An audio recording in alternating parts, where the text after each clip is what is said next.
organized by EGROW Foundation. It is my singular privilege to introduce prolific discussant of the day, Anjini Kochar, who dreams all day about issues related to global poverty alleviation, education, health, credit, population inequality, and the effectiveness of the government programs. It's a prolific one.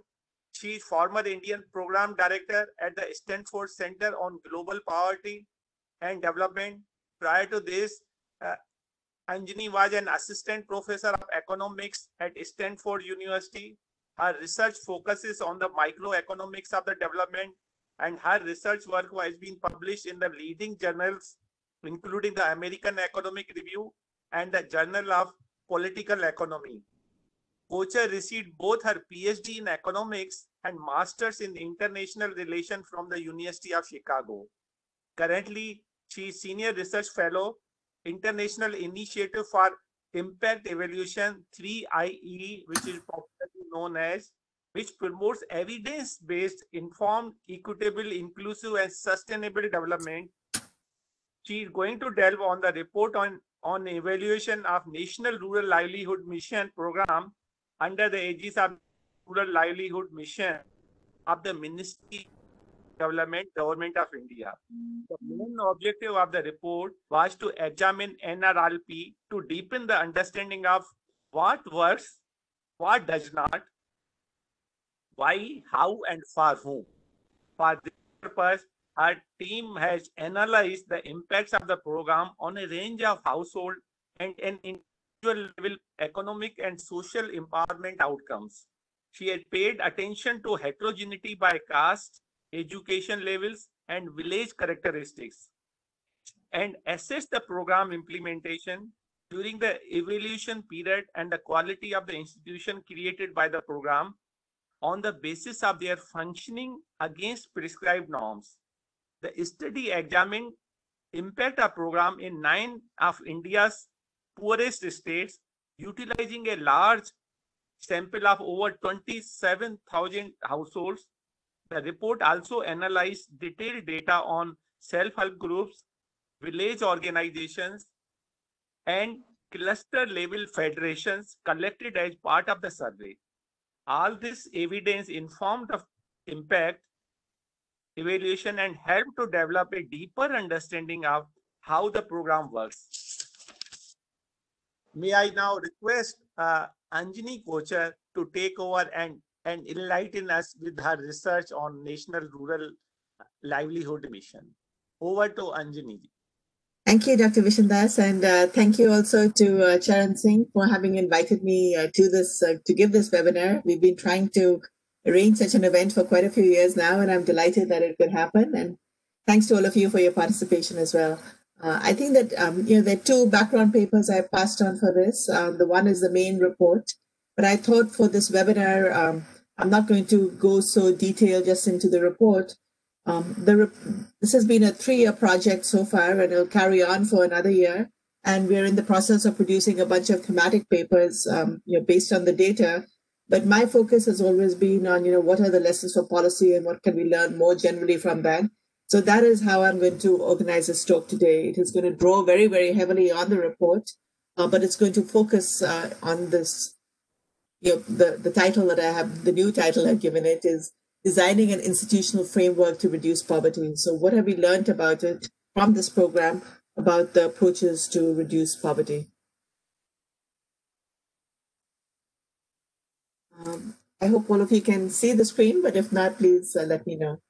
Okay, so just as a broad outline, I'm going to give a very, very brief review of India's approach to credit delivery, then details of the National Rural Livelihoods Project, which then led into the National Rural Livelihoods Mission. A quick overview of the evaluation methodology and the main results, and then most of the time we'll go on a discussion of the implications of the results and then conclusions. So in terms of the historical review, this is going back to my, I actually started my professional life at NABARD. And at the time that I was at NABARD, we were fully engaged at IRDP, and this Integrated Rural Development Program. And the approach in India and elsewhere in the world was very much an individual approach. You gave loans that were highly subsidized to individuals. I think everybody knows the failure of that program, the very high cost of lending to the poor. And that was then followed by a bunch of group-based program coming out of obviously Grameen Bank's experience. The big Indian program that came based on that experience was Swarna Jayanti Gram Swarojya Yojana, SGSY, that was in place from 1999 to 2009. So this is the first national program that focused on self-help groups, supported them as institutions of the poor, basically financial intermediaries, which would then do internal savings and lending that would be passed on to borrowers. Several government reviews of the program in 2008 stated that it fell considerably short of targets for outreach and for credit disbursements, and that the major reason for failure was the poor capacity of self-help groups. They were basically doing nothing. There was an inability to manage their affairs and sustain their operations. The very famous report was the Radhakrishna Committee report, and he has a line in that report which I quote because I just think it's a fantastic line. And the line is, institutions of the poor are nothing but poor institutions. What they elaborated in the report is that if you get a group of poor women and put them together and say, well, now we've organized you as a group and please find your way out of poverty, they're not going to be able to do it. They will remain a group of poor women. So the Radhakrishna Committee report also charted out the way forward, and that is what led to NRLP. NRLP actually, while SGSY was winding up, there were a bunch of World Bank supported pilot projects that took off in a variety of states. So you can see, I think you all would be familiar with all of these. The Udhampur, Madhya Pradesh's project, Jivika, Tripti, SERP in Andhra Pradesh. All of these followed a new pattern, which was basically a federation of institutions. And so reviewing that, the ministry and government all involved said this is the right way to go, because these experiments were by and large proving to be successful, even though on a much smaller scale. That led to the National Rural Livelihoods Mission, which started in 2012. And again, the emphasis, as in SGSY, was on institutions of the poor. I'll go into the unique parts of it in the next slide. But NRLP was the pilot, which then led to NRLM.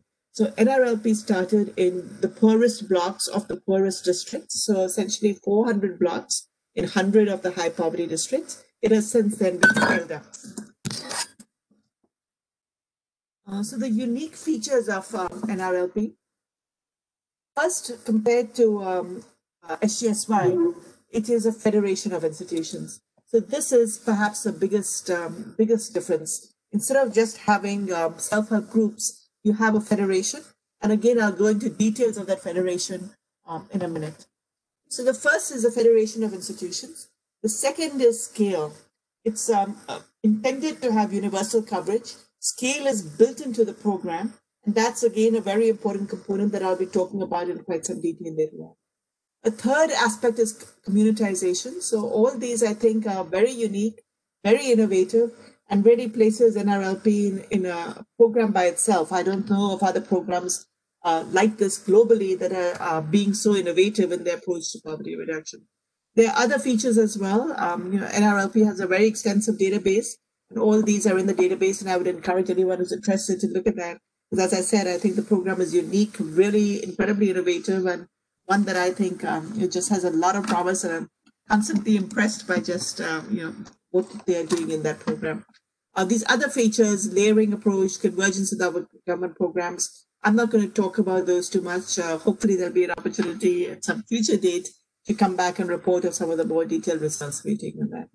But to go to the federation, it starts at a cluster. So this is all, NRLP works very much at the block level.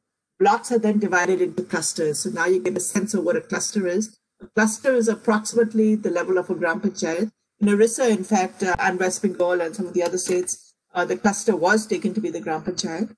But basically, it's a group of about 25 villages. So if a block has about 100 villages, a block was divided into 3 to 4 clusters. So at the top is the cluster level federation. Below that is a village organization, which is literally, obviously, at the village level. Village organization contains about 10 to 20 self-help groups. And at the very bottom is the self-help groups, which is about 8 to 10 women. The 8 to 10 women are all from the same habitat. So the idea is that these are all women who know each other well. These are all, they live together. It's a very homogeneous group. But the big difference from SGSY is that as you go higher up this federation, obviously the levels of homogeneity break down. So it's allowed to, this is literature on networks, and Mark Granovetter is the one who wrote the seminal paper on this. The idea is then you go from strong ties, which is a self-help group, women with very strong ties, to weak ties. The literature itself argues that while small ties build homogeneity, are good for insurance, it's these weak ties that are particularly important for income generation, for helping women, bring in new ideas, expand, change social norms. That's not going to happen at the level of the self-help group. That's going to happen at the level of the village organization. But the federation also does other things. So instead of just lending to the self-help group, the village organization can be a platform for bringing more credit, more training. It basically capacitates self-help groups and makes sure that this is just not a very small homogeneous group of more women. So this is, I think, the striking departure from SGSY, and that's why I'm emphasizing it. I will talk about some of the other aspects later on as well.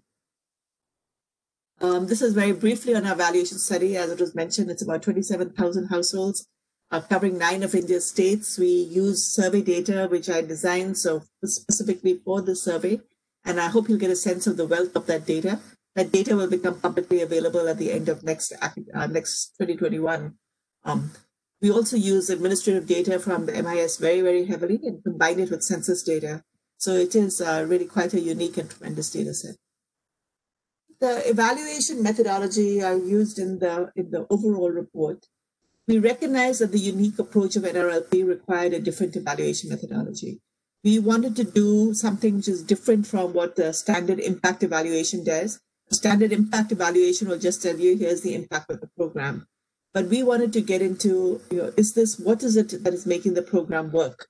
Or why is this, if we say that NRLP did better than SGSY, what were the reasons for that and what lessons can people take away?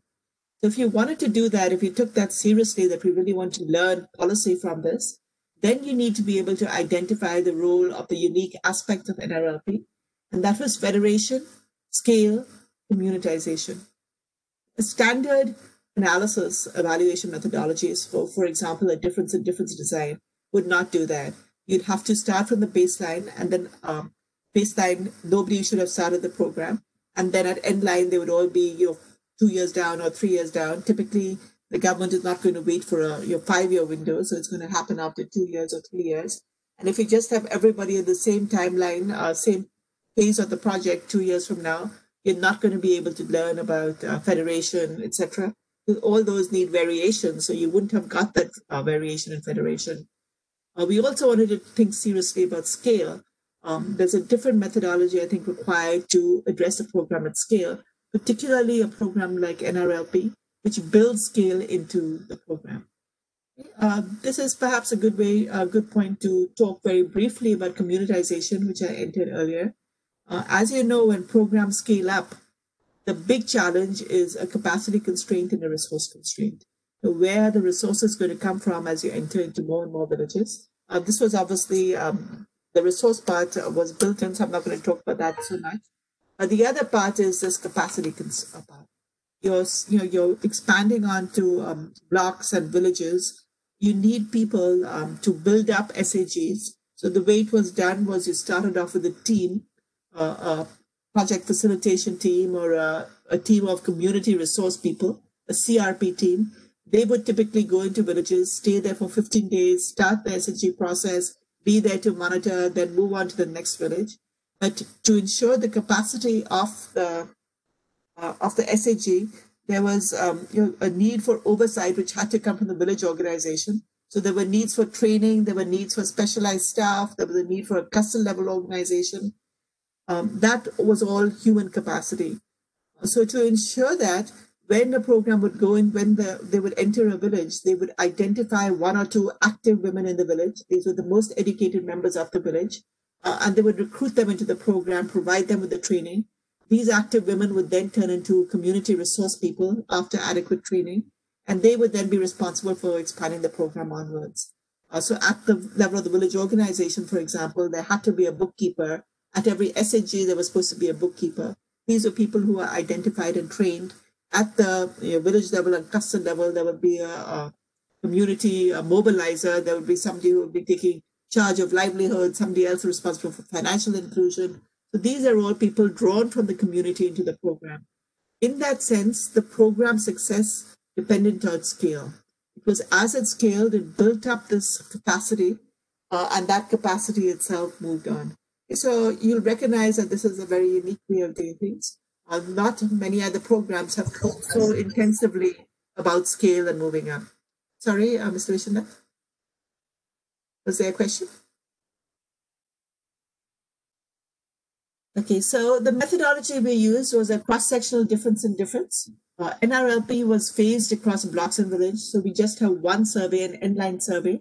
But in that end-line survey, we surveyed SAGs and households in early and in late blocks. And then we used a second level of phasing. Within every block, there was phasing from the first village to the last village. So there were early villages and late villages, both in early blocks and late blocks. So using a standard diff and diff, but now it's a cross-sectional, so it's not time series. We compare the difference between early and late villages in early blocks and subtracted off the difference between early and late villages in late blocks to control for the selection effects of being an early village or the selection effects of being an early block. Okay, so if the timing of those, if the pace for the villages had been the same, we would not have been able to identify it. But we exploited the faster pace of implementation in late blocks. So the difference in age between early villages and late villages in early blocks is approximately 3 to 4 years. But the difference in late blocks was approximately 1 year. So subtracting of the two, we were able to identify the impact of about 2.5 years of exposure to the program, coming at various stages, because again, we had this variation in SAG age, because we had exploited the difference in early and late blocks. So here's a graph just to show you that variation. So if you look at the left-hand side, this is Chhattisgarh. In Chhattisgarh, you can see that in early blocks, the phasing of the program took about 5 to 6 years, starting from 2012 and extending on. But in late blocks, which are the blue bars, that was just 3 years that they did it. Same thing in Maharashtra. Early blocks were phased over a considerable period of time, 4 to 5 years, whereas the late blocks, basically, implementation across all the villages occurred in 2 years. Okay, obviously, in every different diff, you want to estimate or you want to give some support for your methodology. So we tested pre-trends using the 2011 census data. The pre-trends assumption is basically the difference between early villages and late villages should have been the same in early blocks and late blocks in years prior to the data. As I said, I don't want to go too much into this. This is all in the report, but you can see the evidence for equal pre-trends which supports the different diff. We paid particular attention to scale, and I think this is important, and it's a point that's lost in a lot of impact evaluations. Basically, those who joined the program late were benefiting because they had seen all the SAGs that had come before provided support staff for the late SAGs. So that way the scale was built in. And if you don't allow for that, you mix up the effects of scale, the impact of capacity with the impact of SAG age, which is what we were trying to identify. What is the impact of having had exposure to an SAG for 2 or 3 years? As I said, scale was, it's important to see how vast that scale was. So this is just across the states that we were studying. And it shows you the growth of the number of SAGs from 2012 to 2018. So if you're an early SAG, say operating from 2012 to 2015, the level of scale was limited. It was essentially like a pilot program. But from 2015 onwards, all these SAGs, there had been recruitment from all of them, there had been training from all of them. So all these livelihood specialists, bank sakis, internet sakis, Krishi Saki, Pashu Saki, a bunch of support staff that they built in that was there to help SAGs. All that was recruited from these early ones and played into the late ones. They obviously played the late and early, but that was the difference. The way we control for scale is, this is from using the MIS data. We were able to draw in the census of all SAGs in every single block and every single district.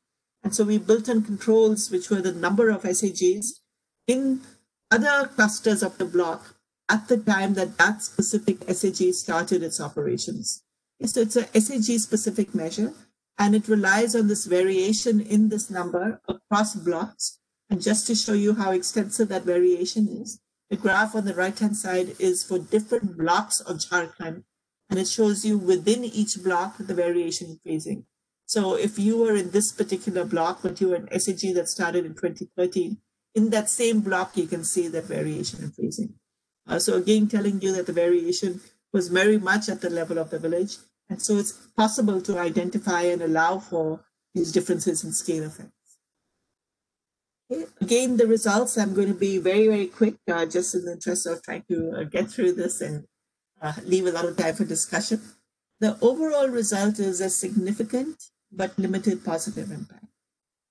There was a 19% improvement in household incomes, which means that basically over a 2-year period, we saw household incomes increase. Other effects were much more muted. There was obviously an increase in household savings in early SAGs. This is the amount of savings held in SAG accounts. There was a change in the loan portfolio away from informal loans to formal loans, but the standard errors in these numbers were much larger. There were increases in hours of work, women engaged in productive secondary work, and there was an increase in income diversification. But the study found the same thing as in other studies of microfinance and SAGs. Limited impact on assets, productive assets, limited impact on expenditure, couldn't find much on decision-making. So women's decision-making and measures of women's empowerment. So in those things, a much more muted impact than we would have liked to have seen. So overall, I think significant but limited positive. The main, the very interesting thing, and what I wanted to focus on in this talk, was there was clear evidence that the successes of the program that we estimated were a consequence of the federated structure of NRLM. So the detailed analysis, again, is in the report. I'm going to focus on just showing you some of the descriptive statistics that bear out what I am saying and drawing conclusions from that. So there are two benefits of federation that I mentioned at the beginning. First is as a provider of funds to self-help groups. It allows them to go beyond just their internal loans. And I did this in two ways. There's a fund called the Community Investment Fund that is passed on to self-help groups through these village organizations. And that provides a large infusion of funds into SAGs.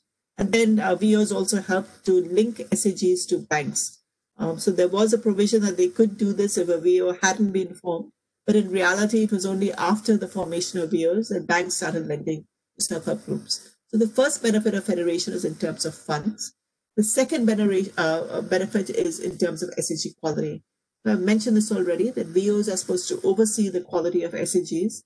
I've sat in on any number of VO meetings, and in these meetings, they have a big board which lists all the SAGs affiliated with a VO. There's a grading of the SAGs. VOs are in fact responsible for grading SAGs. There's typically a discussion of which are the SAGs that are lagging behind. There are representatives of each SAG that come to the VO. So you're asked to explain to all the other members of the VO, why is it that your loans are low, or why is it that you have a high default rate? So in that sense, it serves as a monitoring mechanism to ensure the quality of SAGs. So this is broadly showing you the fund availability before I go into the impact of federation. As I said, there's the CIF, which is the line in red. This just shows you the proportion of SAGs reporting CIFs. Because we have this variation in SAGs that was purposely built into the design of the survey, we have SAGs that were formed in 2012 and SAGs that were formed in 2017 and 2018. So we are able to draw these kind of graphs, which shows you, depending on the year of formation, what is the proportion reporting CIF, the Community Investment Fund? What is the proportion reporting access to bank loans? That's the green line. And the blue line is the initial funds that are given to SAGs. RF, the revolving fund, which is just a small amount of money. A revolving fund is typically about 12,000 rupees that is given to SAGs at the beginning. The CIF in turn ranges from 50,000 to about 60,000, but I'm going to get into more detail about CIF, so I'll leave that discussion for now. And you can see the large increase that comes with access to banks. But again, if you go to slide here, the probability of a bank getting it is much less. Okay, so this slide now speaks to federation. If you look at this graph on the right-hand side, the green is the proportion of SHGs reporting access to community investment funds if they are federated at the cluster level. The yellow line is what happens if they are federated at the village level, the village organization. And the blue is those SHGs that are not yet federated. So federation to the village level doubles the proportion of SHGs that report that they received a community investment fund. A clear evidence of the impact of federation. And as I said in the report, we do much more of a causal analysis, but this is what the impact is. The causal analysis is very similar to this because the formation of VOs and CLFs comes externally, comes exogenously. It is not that a SHG can decide, oh, I now want to be a member of a VO. There's actually a team sent from the block level, a team of senior CRPs. They enter into the village and they form the village organization and say the SHGs that are going to be a member of that. So in that sense, it is exogenous. And so the figures, the graphs are putting up very clearly reflect, are very similar to the causal analysis we do later on. So the first one is showing you that federation means that they get much more of funds in the form of these community investment funds. In this second graph, I wanted to emphasize what is the value of a community investment fund. So for each household, we actually ask them details about their loans from all sources over the past 10 years. And so doing that, we could basically develop a panel of loans for each household. And we could look at what was the average amount of the loan they got in the years prior to getting the CIF from the SHG and in the years following the CIF. So this is obviously varies for each SHG because SHGs got CIFs in different years. So to do this graph, I've stacked all those observations and indexed this differently. So 0 now is the years from the year in which you got the CIF. And then you can see what happened to loan amounts before getting the CIF and loan amounts after getting the CIF. I've divided this into 2 states. So the red are the states in which the CIF amount was high, and the blue are the states in which the CIF amount was low. NRLP is a decentralized program, and so the central ministry sets guidelines, but it's up to every state to decide. So the state puts out an annual action plan for each year, and in that annual action plan, it states, this is what we're going to give in CIF to your per SAG in this year. As I said, that was up to the discretion of states. So they decide these norms and they're passed on to CIFs. The states divide then into high intensity, those that give a lot, and low intensity. And I'm going to return to this point later on and show you the implications of that. But from this graph, you can see that prior to the CIF, the amount of loans, these are loans from SHGs, so loans that they were making out of their internal funds. Those loans are extremely small in size.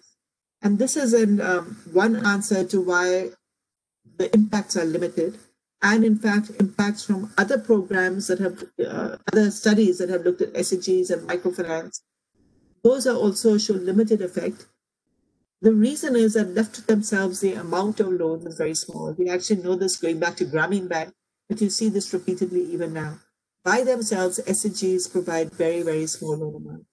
This loan amount then goes, say, from approximately 2,000 rupees to 8,000 rupees. So it's quadruples for high intensity states. This is the average amount across all households. It's obviously bigger.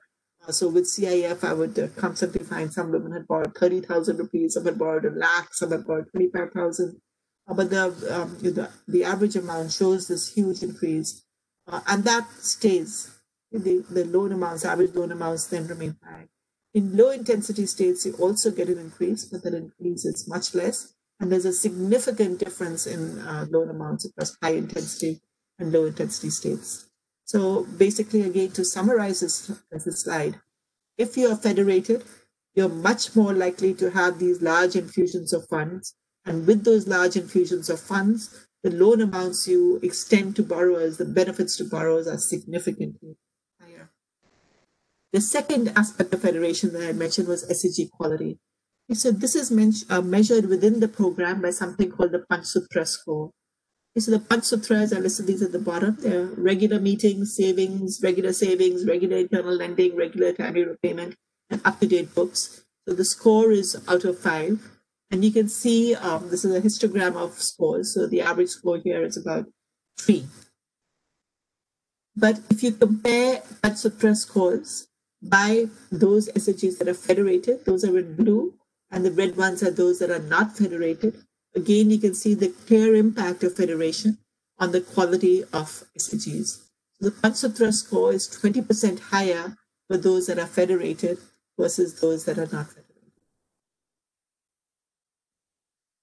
If you accept those conclusions, then it says that if we are going to increase the impact of NRLM and make sure that it has a sizable impact, we will have to focus on ensuring the quality of the federation and its reach. And so in the next few slides, I'm going to focus on this. I'm going to start by discussing quality issues as reflected in state level variation in funding. And then I'll talk about the reach of federation in the form of implementation delays. So this is what I had talked about earlier. The blue lines in this graph are what the state has prescribed as CIF norms. Again, these are taken from the annual action plans. And so that reflects what the state is saying. The red lines is what we verified from our survey. So it says that basically what the state was doing is what was happening on the ground. So it shows you the amount that they were really receiving. And there's a very, very close correlation between them. The striking part is the variation across states. So Rajasthan, this is average taken across the whole 2012 to 2019. Rajasthan actually, the amount that the central government recommended was 1,10,000 rupees. And Rajasthan came very, very close to that. Initially, it actually was Rajasthan and Uttar Pradesh were both extending over 1 lakh. That came down slightly by 2018, 2019, and that's why you see that reduction. So there were, Rajasthan is actually held up as a model state. Uttar Pradesh entered the program much later, but Rajasthan was given this very high level of funding at this time. At the extreme side of the graph are Jharkhand, Orissa, Bihar. Bihar has been running Jivika actually for a long time. Jivika then morphed into NRLM. But Bihar was extending initially just 20,000 rupees. That went up slightly, so the average became just around 30,000. But you're comparing 30,000 rupees to a self-help group as opposed to, say, about 1 lakh of rupees to a self-help group. What does that mean in practical terms? That's what this table on the left-hand side gives you. So the average CIF amount, 98,000 versus 31,000. But the average SHG loan amount pre-CIF, even before that, Rajasthan SHGs were giving out more in loans than Bihar. So that's 2,500 versus 1,200.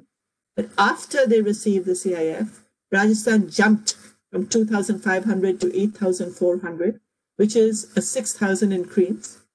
And Bihar just went from 1,200 to 3,400 because the amount of the CIF was so limited. And so the difference then was just 2,200 rupees. So Rajasthan SHGs are extending about 6,000 more. The average loan amount is 8,400 compared to Bihar SHGs, where it's 3,400. The ministry, in fact, was actually also taken aback by this. I don't think they had realized just this variation in the amount of the CIF. Once I put those figures up, it's very clear, I think, for everyone to know, to recognize that SHGs in Bihar are going to be a much less powerful tool for addressing poverty than SHGs in Rajasthan. What about the implementation failures? The main failure was in the formation of federation. As I said, these had to be senior CRPs. The CRPs itself were drawn from the village. And so if you were unable to have a team of senior CRPs, the whole process got delayed. And because it got delayed, the two main things that the federation did, what I've talked about previously, funds and oversight, these were also delayed. So for the first graph at the top is showing you this delay in time to federation. So Yellow is the time to a VO federation, and the green is the time to a CLF federation. As a benchmark, the plans called for VOs to be formed within 6 months of an SAG being formed, and the CLF to be formed within a year. But instead, we find that the time to federation with VOs was 1.5 years, 3 times as much, and the time to federation with CLFs was 3.5 years. And obviously, that impacted funds. So for this is the year of SAG formation and the proportion receiving a CIF. So for those in this is SAGs formed in 2014. As of 2019, when we ran our survey, 40% of them had yet to receive CIFs. So going again, thinking back to the slides I put up earlier, this means that 40% and all these SAGs that follow are basically lending about 2,000, giving loan amounts of about 2,000 rupees. And so the vast majority, looking across all of these are low quality SAGs. Why? Because of these delays in the formation of the federation. The second way it impacted it, I said there's a decline in the quality of SAGs. And I've picked up some measures of SAG quality, obviously adherence to Panchsutras. So an A-grade SAG should have a score of 5. Instead, the average SAG score, Panchsutra score for average SAG is 2.48. In the last 2 columns, I divide this between the older SAGs, those that were formed prior to 2014, and those formed, the newer SAGs formed after 2014. You can see the decline in Panchsutra scores over time, meaning when comparing just the younger and the older ones. Similarly, the proportion of SAGs reporting members leaving, the proportion of SAGs that went defunct, and the proportion of members that received loans. Okay, so lending activity also falls. So for young SAGs, this is, we have for every SAG that we survey, there is about approximately 5,000 SAGs. In all those SAGs, we also took a separate survey of all the members of all the SAGs from their books. And for each member, then we have whether they've taken a loan in that year or not. So the proportion of members reporting a loan from an SAG in the past 12 months and older SAGs was just 40%, whereas everyone was reporting a loan from the SAG the last year, the new SAGs. So again, a decline in lending activity and just a slowdown in activity throughout over time. And again, so what did they do? Okay, so SAG qualities are declining, and I think this is just a general, this is true of policy everywhere in the world. With that decline in quality, we should have seen, with a decline in the quality of SAGs and Panchsutra scores, for example, we should have seen a decline in the amounts that were lent to them. Okay, so what is important to recognize is that even though lending slowed down in the older SAGs, this was more on the demand side and not on the supply side. The SAG was still willing to lend and still did lend. The norm over here was supposed to have been that no SAG could access CIFs and no SAG could access a bank loan unless they were an A-grade SAG. An A-grade SAG meant you should have a Panchsutra score of 5. Okay, so what we see was that, yes, the SAGs that have a Panchsutra score of 5 were more likely to report a CIF, but even SAGs with a Panchsutra score of 4, 3, and 2 were also likely to receive a CIF. And clearly there was no variation in the amount of CIF, so this is also a possibility. They could have got a low amount, but there was not. So this is why we go back to saying that there was, the policy then meant that you were lending or you were extending the program to SAGs that were poor quality, even though the plan said that this should not happen. So there's a decline in the quality of SAGs, and that led in turn to a loosening of policy standards. As another example, and this is actually, I think, the more shocking one, every SAG was supposed to develop a micro-investment plan. A micro-investment because it was for each member of the SAG. This is the amount they need, this is what they plan to do with it, this is how their plan is for the next 5 years, etc. And no SAG was supposed to get CIF or bank loans in the absence of a micro-investment plan. When you talk at the policy level and you'd say, you know, how do they determine how, and they always say it's always against a micro investment plan. Plan is developed, everything is against a micro investment plan, and that's why it's a demand-driven program. But our survey data revealed that only 12% had actually developed a micro investment plan. So all the loans that were being made were not being made against a micro investment plan, and again, standards were relaxed. Underlying these, so it's very easy. I think we're all used to saying, oh, here was a program. The program was great in design, but was never implemented. But we don't think very hard of why was it not implemented. Is this just bureaucratic failure? In the case of NRLP, and in fact, I think in the case of many of the programs that I've evaluated in India, I have an alternative hypothesis, and that emphasizes capacity constraints. So SAGs start off, these are meant to be institutions of the poor. If you start at the level of the SAGs, these are very poor institutions. They're targeted towards scheduled castes and scheduled tribes and below poverty level households. So this is not an institution that goes to the better off in the village. And that is revealed in this data. 61% of members of scheduled castes across all SAGs are members of scheduled castes or tribes. Mean schooling years of all the women is far less than primary schooling, so about 2 or 3 years of schooling. It's actually, again, it comes as a shock because in 2019, but if you look at a primary survey, we obviously have education details. For all the household surveys, for all the household members, if you look at prime age women in that sample, so women are, say, between 30 years old and 60 years old, 60% of them are illiterate. So we're talking again of SAGs that have very, very low internal capacity. 27, so approximately 1/3 or so of SAGs have not a single member with more than 8 years of schooling. So what was the idea here? The government knew, the whole target was these low SAGs, but to get away from the SGSY trap, the idea was that we would improve their capacity through the federation, through recruitment, through all this additional work. So they were supposed to then have bookkeepers. They were supposed to be trained, all this training coming because of internal capacity. And you can see that this was not done. So the basic training they were supposed to get was on SAG concepts and management. And actually only, this is from our survey data, only about 20% of SAGs said that they had actually got this training. Training in financial literacy, microcredit planning, which is again required before they got the MIP. But now we know why they never got the micro investment plan, because that training was not conducted. Training in livelihoods that follows at later stages, that was also not done.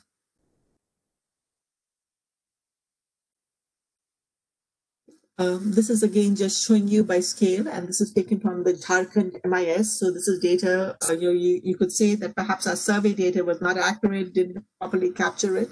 And so for that reason, we went to the state level MIS monthly performance reports. And so this is now the state level data, not the survey data. And it basically shows you the same thing. For Jharkhand, the blue line is the total number of SAGs over time. So you can see this huge escalation in scale. Every SAG is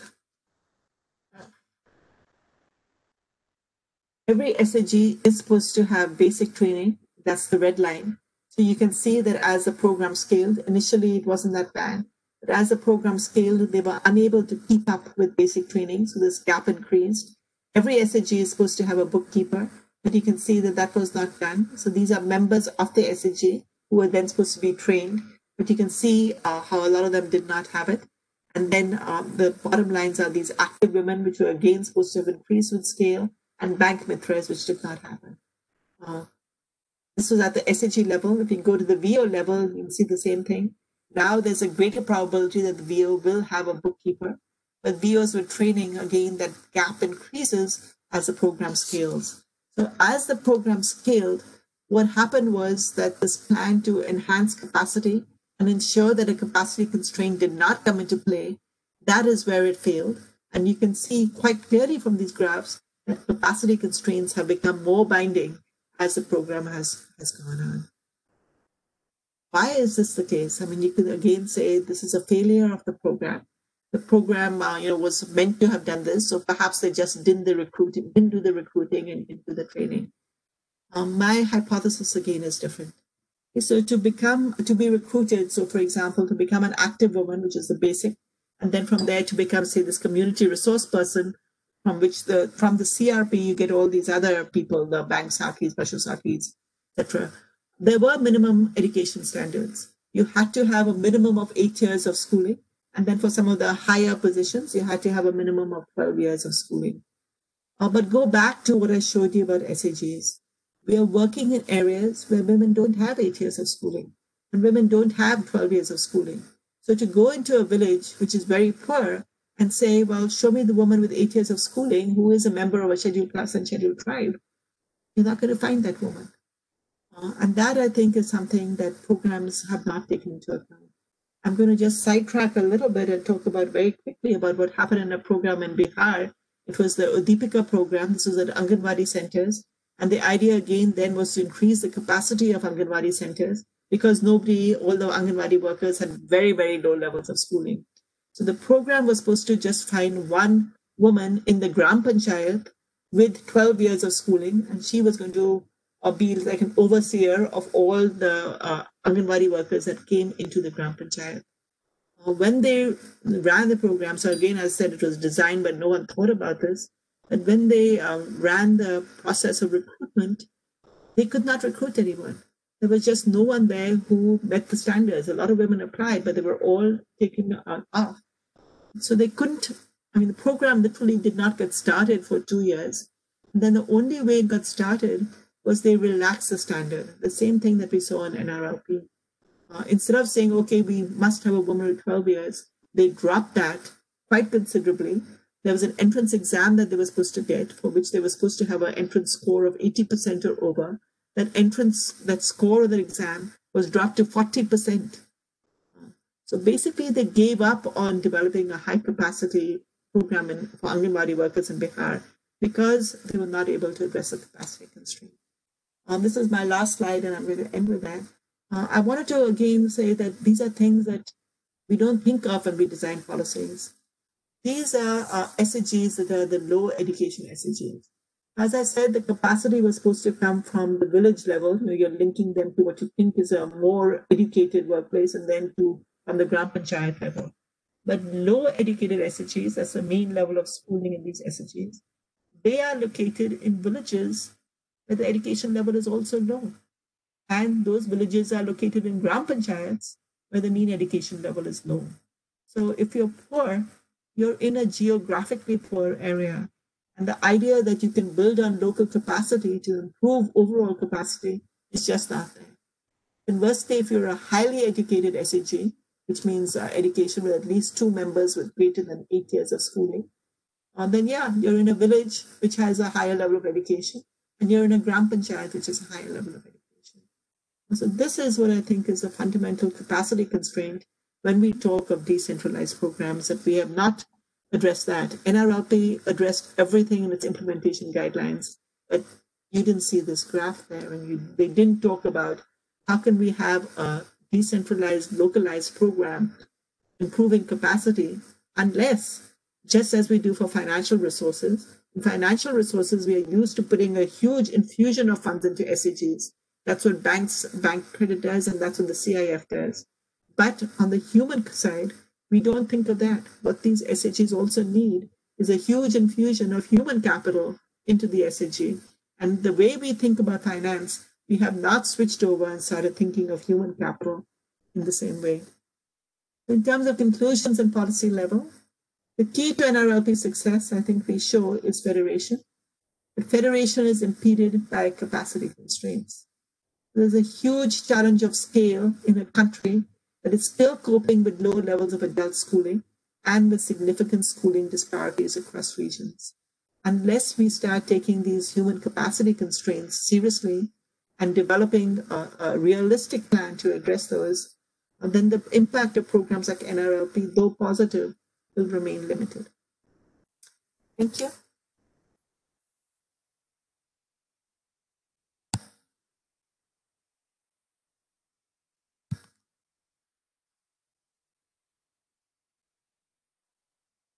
Ashok, you're muted, I think.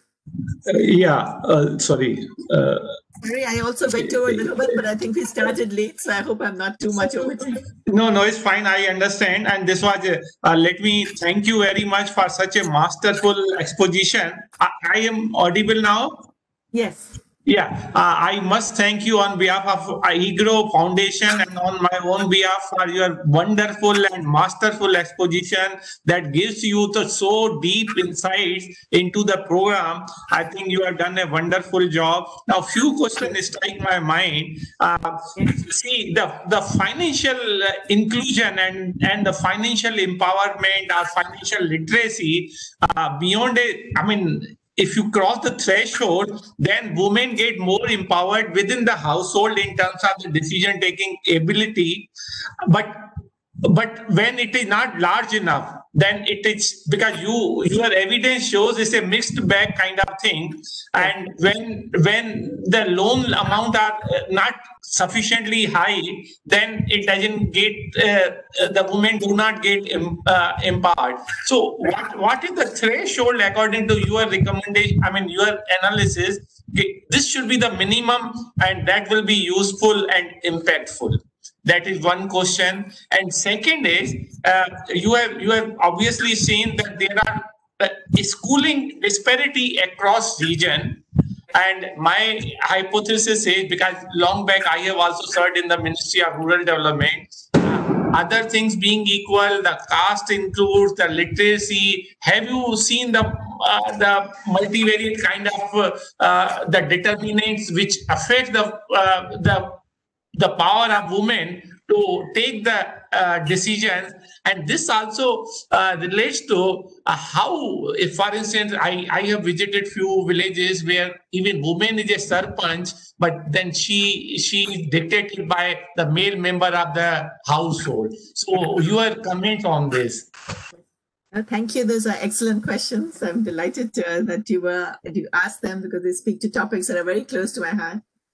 For the first one, you're talking about the amount of lending. I refer anybody who's interested. I had asked Sharon to post two papers for this talk. One was just a web link to the overall report. And as I said, we are now starting a bunch of thematic papers. And so I finished the first thematic paper, and that was on exactly women's decision making. And the second thematic paper, which will be done, I think, in another month, is talking about son preference and gender inequality and the impact of the program on those dimensions of women's empowerment. But as far as the first paper, that paper showed very clearly that just left to internal SHG loans, there was no impact at all on decision making, which is what we saw in our overall report. But then if you look at this high versus low CIF state, then there's a very large and significant impact. So again, you can understand this if your wife comes back and says, I've got a 2,000 rupees loan, and so from now on, I'm taking charge of all decisions. Most men are going to laugh at that. But if the woman comes back and says, I've got a loan of 1 lakh, and now I plan to take some decisions, you would normally say, okay, fine, you've got that lakh, and now you're going to make some decisions. So that, I think, it makes such a good sense to all of us. That study actually also gives the amounts and tells you about the sensitivity of the results to that. But basically, a loan of about 30,000 is going to have a significant impact. Access of funds of about 30,000 are going to have a significant impact on that. But as I said, I will refer you to that paper because they do provide those details. The second is on schooling, and this is, I think Tara knows, this has been something, all my papers come back to this, that unless we are able to improve schooling levels, we can do whatever we want, but we're not fundamentally going to change bargaining powers, whether it's women and men or scheduled castes versus non-scheduled castes or poor versus non-poor. The divide is increasingly an education divide, and it's something that we have to take seriously. I should say that I'm sitting in the US, and the same thing is true in the US. The divide in education here is so stark that if countries fail to do that, we are going to be subjected to the huge increase in inequality that we see in the US. And that makes things like what is going on in our current elections. So these are all really, really important issues. Much of my work on education was when I was trying to understand, what is it on the policy side? I mean, we all know that determinants are mothers' levels of education, household income, but what is it on the policy side we could do? And I actually faulted India's approach to schooling. It was the right approach in the 1950s when it started. As you know, there was a paper on education in 1958, which spelled out how we're going to approach it. And at that time, because the country had just become independent, the idea was very much that we have an access problem. We don't have enough schools. And a decision was made in 1958 that we are going to ensure that a school is provided to every habitation, which meant that if you had 30 households, you got a school. So the decision, schooling was different from a lot of other policies. The supply was done at the level of the hamlet and the habitation. What this meant is that right until now, if you went to a school, you went to a school which was, this is again the strong ties versus weak ties. Scheduled castes went to schools with only scheduled caste members. And other castes, because this comes from the fact that villages in India are divided into hamlets, and the hamlets are segregated by caste. Everyone can tell you which is the Harijan Basti in the village. That Harijan Basti has a school. The only people who go there are people from that caste.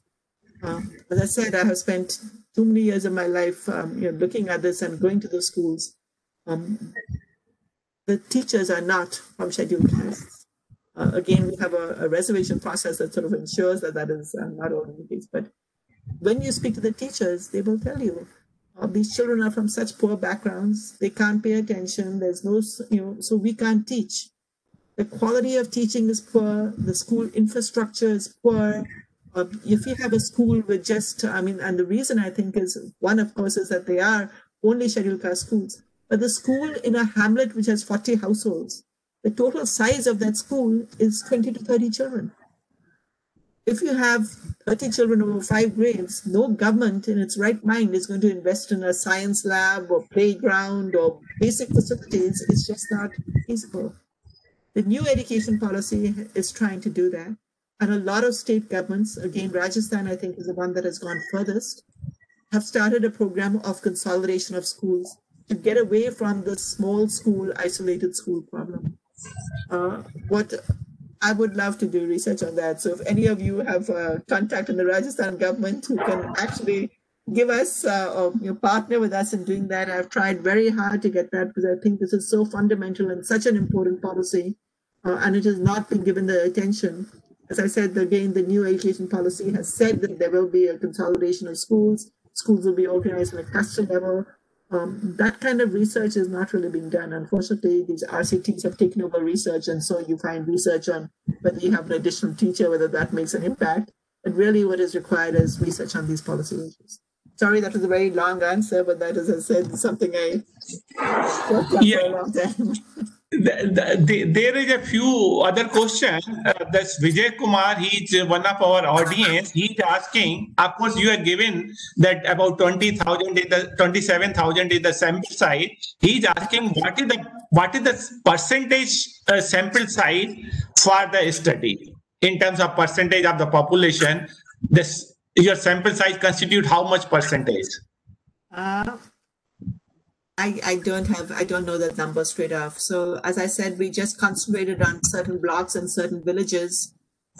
So in terms of the overall state sample or overall India, what is the percentage? That number is very, very high because it is literally a program that is targeting every single scheduled caste member in the country. So when they say universal coverage, they literally expect now every scheduled caste person plus some. It's the SECC definition actually of poor households, should then further relax, so villages could then decide who is poor and should be extended to that. So as you can understand, that percentage is very, very high. What we had done, and this was a unique part of the design, but again, I think we were constrained. The funding for this didn't come from, we got a grant for this, but that funding was limited. What we had tried to do that was unique in this study, again, because we wanted to get to these policy issues, in each village, we identified self-help groups. So there were, in each village, there were at least 2 self-help groups that we took for the detailed study, but then we surveyed 4 additional. So there's 6 SAGs in each village. But for these 2 SAGs that were part of the household survey, what we had said we would do was survey every member of the SAG just to get that full picture of the SAG and what is going on inside the SAG.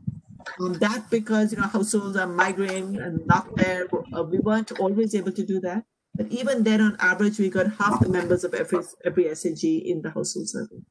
That's not a satisfactory answer, I know, because I don't have the overall numbers of the program. But the program is a vast program. Yeah, that's fine. Now, you gave a contrast between Rajasthan on one hand and Bihar on the other, and Bihar obviously has much to do, and they had to pull up their socks. Now, these two states are the two end of the spectrum. I mean, one end on the high end, Rajasthan and Bihar. Other states fall in between. Is that you imply? And what you think Bihar should do so that at least they also come to the at least up to the national average? Well, this is in terms of CIF. Yes, Bihar just needs to increase CIF, but all these funds, as you say, so this again is on the financial side. NRLP, like most government programs, there's a state and then there's a central fund, and then the states are supposed to match in some part. And so the states find that they are strapped for resources, they're not matching it. This is a trend we saw across all the states. And again, it speaks to these capacity constraints as the program scales.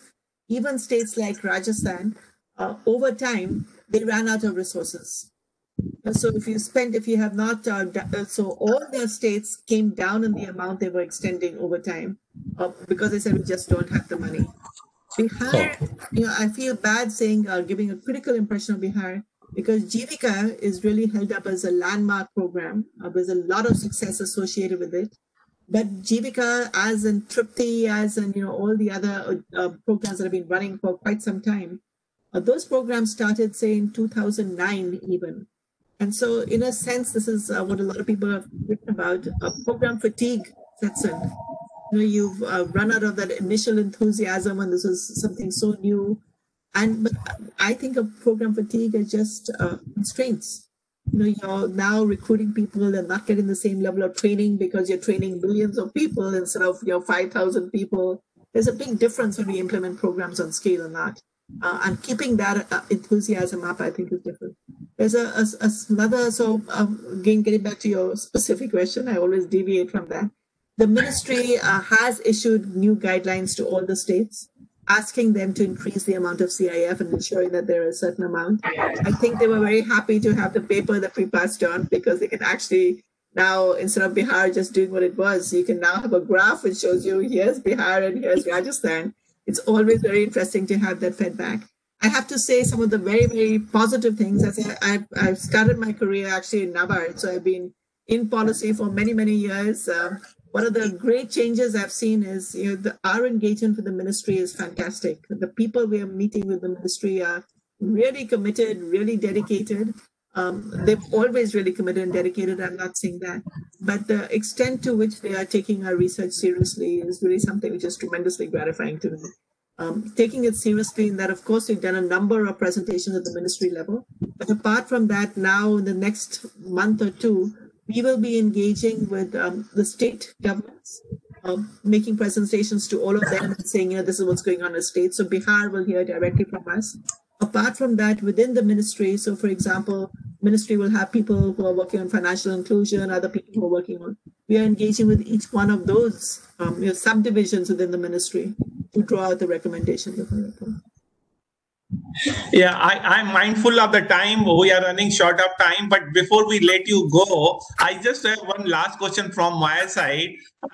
You have talked about the Panch Sutra, and you have also commented in your main report that it's quite stringent, and therefore perhaps you want to relax it a bit. So what are the elements of the Panch Sutra which you find are quite stringent and need to be relaxed? Yeah. Some of them makes complete sense. So just again to give background to people who have not read the report, there are these 5 indicators. You had to get over a 90% score in all of them to be graded as an A grade. And supposedly only if you were A grade could you get bank loan, CIF, etc., which you saw was not being adhered to. So in the report, I said we've set these guidelines that are so impossible. Everyone knows they're impossible and no one is adhering to them. So they're just meaningless. Regular meetings, of course, regular book of records. Yes, you should 100% do that. Default and all that you should do. But to require that all the internal savings, the lending requirement is that 90% of internal savings should be passed on back as loans. There's a requirement then that everybody takes loans on a regular basis. And that sort of seems to go against the spirit of the program, which is demand driven. You may not have a demand for loans. So to require that high level of, if you are not doing internal lending, then you don't qualify. I think that is really where the problem was, that the loanable base, 90% of the loanable base has to be extended on a regular basis. I am tempted to ask another question because this is an audience asking. They say, can you please elaborate the capacity constraint a little bit? Yeah. The capacity constraint I've been talking about is literally just levels of schooling. That they that people don't have it's difficult for us because I'm guessing everybody in this audience is very, very highly educated, perhaps over-educated. That's the problem. But I'm going to give you an example. This is again from Bihar, where I have spent, as I said, too many years of my life in village work. There's another program that we're looking at, which is again this. And I noticed that for the program, the money that was coming in was required to go into a woman's bank account. And so it went straight into her bank account. This was about 6,000 rupees for this particular IGMSY. And then the woman was withdrawing the full 6,000 rupees. All of them. You went to the passbook, 6,000 rupees in, 6,000 rupees out the next day. And so I sat with them and I said, why are you doing this? Why don't you keep some money in your account for some emergency situation and just withdraw this? And this was such an eye-opener to me. They looked at me in shock. And they said, you mean we can do that? And I said, yes, of course. Just withdraw the amount. And then they said, why didn't you tell us this earlier? You've had no one tell us this. You should have come. They started shouting at me and saying, you should have come here earlier. Why? That's what we don't understand capacity constraints the way that they operate. Things that we take for granted are not that way. So that was at the household level. If you tell, I feel really bad about this, because if some researcher goes in there and tells them something, they will listen to that researcher because there's this big gulf in education. That person could be saying nonsense, but they will still listen to them.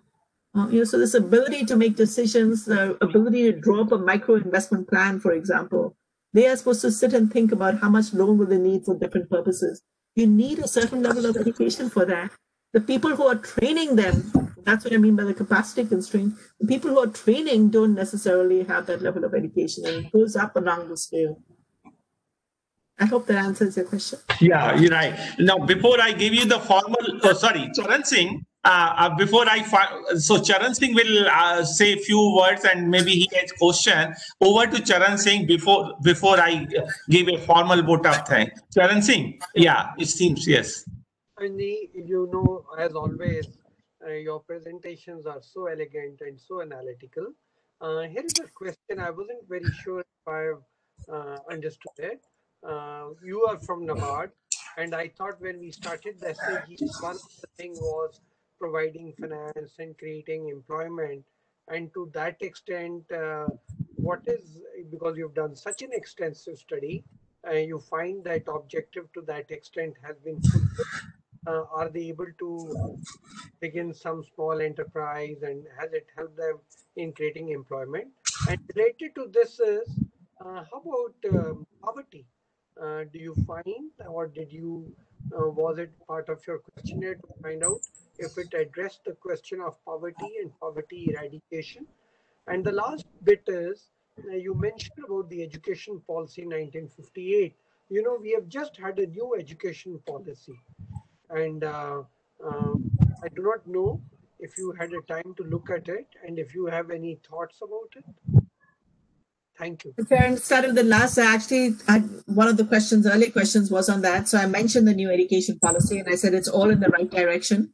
So now we'll have to wait and see what happens. But a lot of the problems that I've seen in education, small school sizes in particular, that is very much discussed in the new education policy, and there's an approach to deal around with it. I also mentioned Rajasthan, which is doing a tremendous job in that. It would be great to have an opportunity to work on those and see how that actually comes out into play. In terms of the other measures, poverty, I think for me is very closely connected with income. So if you're talking about reducing poverty, in most cases you're talking also about improving in income. We saw an improvement in income, but this is starting from very low base. So in terms of really moving people up, I think that's difficult. But overall, the results were disappointing. There were not that many women starting new. There was some, but that was the goal, but there wasn't. SHGs themselves could have started collective enterprises. There was very little of a collective enterprise as well. So all that was on the side burner. In our report, we mention all those things because that was really supposed to, this federation, the VO is supposed to give access to bank funds, CIF, provide oversight. And then this livelihoods is really supposed to come on the federation to the cluster level, because then you start producer groups or you start businesses and all that. So the slow pace of federation, in particular the slow pace of federation at the highest level, the cluster level federation, meant that a lot of that had not happened. In the report, we talk about, or we just provide the summary statistics on just livelihoods, or whether there was training given on livelihoods, whether there were people appointed, these Krishi Sakis, Pashu Sakis. Those are all specialists that were supposed to be appointed to help people, in agriculture, livestock, etc. All that is minimal. You may or may not know that NRLM is now officially ended. It was again like a 10-year thing, which went on till 2021. This year, we were basically doing an inline report. And that has now been morphed into a new program, the NRETP, the National Rural Economic Transformation Program. NRETP is much more about enterprises. And so now the focus is very much supposed to be on enterprises. What I hope doesn't happen, this is a World Bank program, and I know the people who are in charge of it, and they are fantastic people, really first rate. The concern is that you're building on a base of SAGs, you're building on this federated structure. So the focus always has to be on the quality of the federated structure.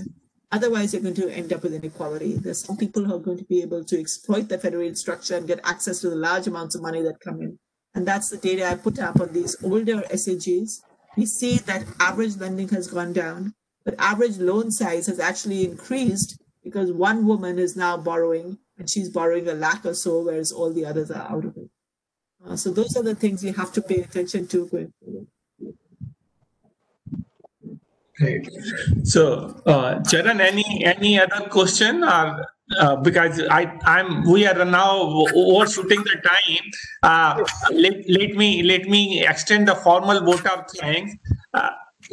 See, all good things in life come to an end, and today's presentation is no exception.